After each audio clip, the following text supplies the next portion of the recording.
Well, it's time to drag yourself away from the cricket, for those who are interested in cricket. That's the test match between Australia and New Zealand that's going on in Wellington at the moment. What a great performance by the New Zealand bowlers yesterday. If it wasn't for Cameron Green, I think from the Aussies, and you probably hear from my accent, I am actually Australian, but I really want the Kiwis to go well in Wellington at the moment. Hi there, my name is Mark Smith. I am one of the directors of Frog Recruitment in Auckland, and Shannon Barlow is off playing Masters hockey this week. So you've got me hosting Frogs on Friday, and we've got a lot to talk about. So we've got a little bit of a different format this week. So what we're going to do is we've got hot jobs here in New Zealand. We've got one across the ditch in Australia, and we've got a working holiday opportunity in the UK with our sister company over in London as well. Then finally, we've got an analysis of the jobs and employment market, hopefully facilitated by Indeed. And if they can't make it because there's a little bit of an issue with traffic, etc., then I've got some statistics on how often people change jobs in New Zealand and which particular region in New Zealand happens to job hop more than others. So stay tuned for that. And then finally, we've got the results of last week's Twitter poll, which we asked what was the top priority in your job search in 2024. So we've got the results of that one as well. So it's a lot to get through. Let's get started.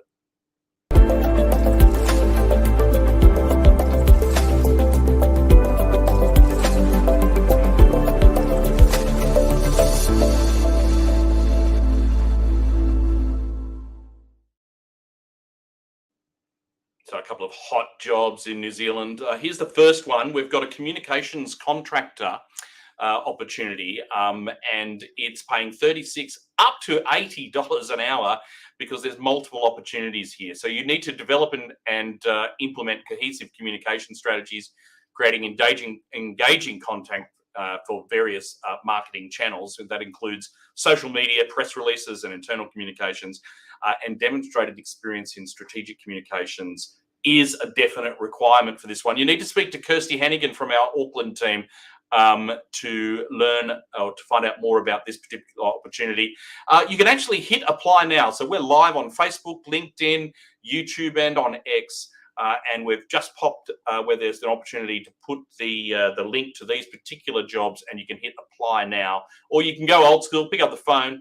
That's 9 for Auckland, 869-6255, and give Kirsty a call, and she can tell you all about that particular or those opportunities that we have there. So here's the next one, and this one is a permanent opportunity, and it's a senior auditor's role. And Jess Botha is the consultant in Auckland that you need to speak to, paying $80,000 to $95,000 for this particular role. Strategic auditing, so we're reviewing, doing some due diligence, and ensuring the accuracy and compliance of the accounts of your particular clients in this particular firm. You need to have a CA qualification. You'll be guiding and mentoring junior auditors as well as building strong relationships. And so to get a gig for this one, 3+ years of experience. Jump on the phone, Jess Botha from our Auckland team, 9-362-0783. Or as I said before, you can just simply hit apply now in the comments to find out more about this particular opportunity. If you want to be very 21st century, use the QR code on the screen. That could be the best way to go. So check that one out as well. Righto. So have you ever thought about an opportunity in the UK? So there is a youth mobility visa in the UK, and Kiwis can actually spend up to 3 years in the UK at the moment. So there's these type of permanent opportunities, such as this conveyancing lawyer role in Birmingham, are available to Kiwis. So maybe it's time for a change, and you can be the proverbial Antipodean and head over to the UK, where you will be independently managing caseload and handling new inquiries as a conveyancing fee earner. You need to be proficient in residential property matters. A qualification as a solicitor is desirable, and you've got to have the ability to handle high volume cases. 𝐰𝐢𝐥𝐥 is the consultant that you need to speak to in our London office. That's 𝐰𝐢𝐥𝐥@peopletopeople.co.uk. That's our sister company there. Or you can pick up the phone, +44 238 2407, sorry, so 0975. Use the QR code, or simply hit apply now in the comments to learn more about that particular opportunity. So we do have one where you don't need to think about visas, where you can just head on over the ditch to Australia. And this one is an assistant property manager's position. I think we've got a video on that one if you'd like to roll the tape. Thanks, Jacob.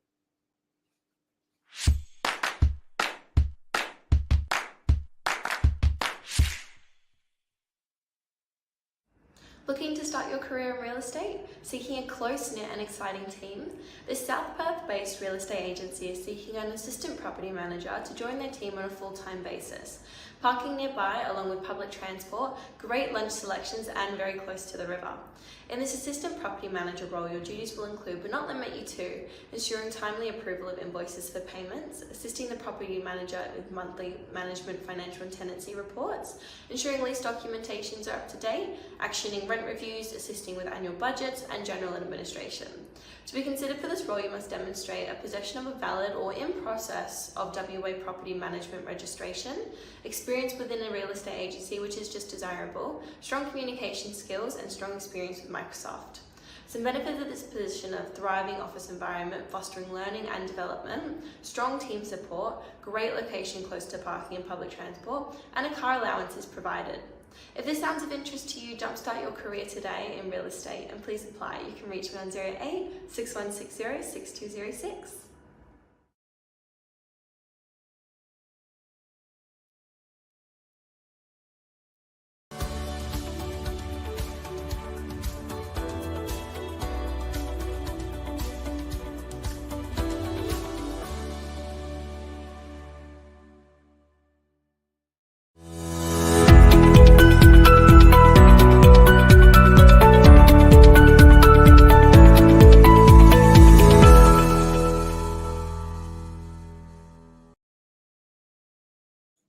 So we've got a couple of employment stats to check out for New Zealand this week. And the first one that we've got, when you're considering the New Zealand labour market, is the unemployment statistic. So what we've got here on the screen from Stats New Zealand is the unemployment rate broken down between men, women, and of course the total. So we're sitting at 4% unemployment in New Zealand. And historically, still at relatively low numbers. So you can see the peak there for the COVID recession and the pandemic, and then the huge drop. And then more recently, the more troubled market or economy that we've had has not at this stage led to a major increase in the unemployment rate. And if you wanted to compare it, say, across the ditch to Australia, Australia's unemployment rate came out I think just a few weeks ago, and it's 4.1%. That's up from 3.6, so quite a substantial increase. But now New Zealand has a lower unemployment rate than Australia. Now, the other thing I thought I'd point out here, because I think this is fascinating, and again, it's the gender pay gap. It's about that difference between the unemployment rate. So clearly there's more women unemployed than men, and there was actually a decline in the unemployment rate for men most recently at the end of last year in New Zealand. But what about the gender pay gap? So it's a hot topic, particularly across in Australia, because the numbers were released, and the average gender pay gap in Australia is about 14%.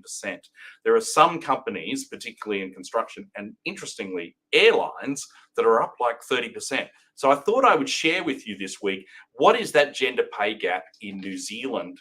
And so for 2023, the pay gap in New Zealand is 8.6%. So that's down from 9.2% in 2022, 9.1 in 21.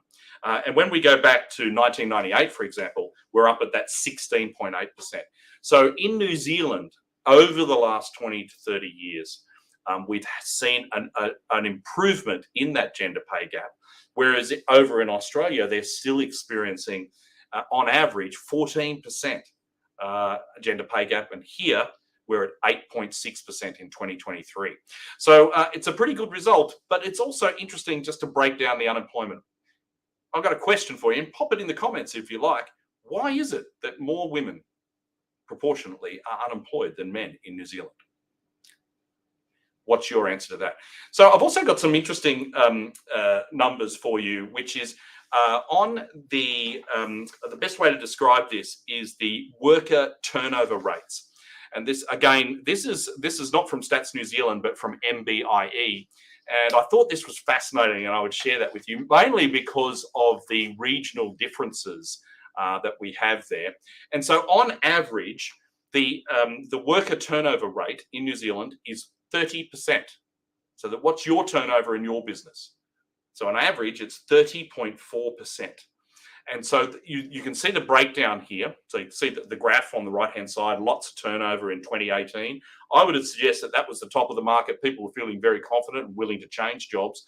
And now it's dropped down to 30.4. But what's going on in Hawke's Bay? That's what I want to know. Because in Hawke's Bay, it's 36%. That's the top. And then if you go down to Canterbury next, I think it's about 33%. And then Auckland is around the average, around 30% turnover rate. What's your, I'd love to know, pop it in the comments. What's your turnover in your organisation? Is it 30%? Or are you more like Hawke's Bay and you're turning over 36%? Very interesting numbers. And thanks to the MBIE for producing that report every month. So some really interesting numbers there. Next, we unfortunately we were hoping to get Indeed on to break down what they think are the key labour market trends in New Zealand. We'll keep them on the hook, and hopefully we'll have them on Frogs on Friday sometime in the future. But that's it for this week's Stat of the Week.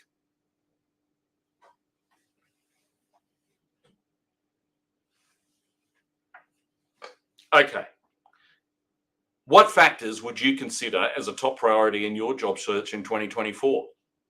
Well, here we go. Now, now I'm an old man, I'm a little bit bald and a little bit fat. And when I was a young man, then the number one reason that you would change jobs was for salary and career progression. And right now, according to the 702 people that voted on our Frog recruitment socials, that's on X and on LinkedIn, flexibility is the most important thing. The most searched term on Seek at the moment is WFH. Come on, Mark, get it right. So working from home.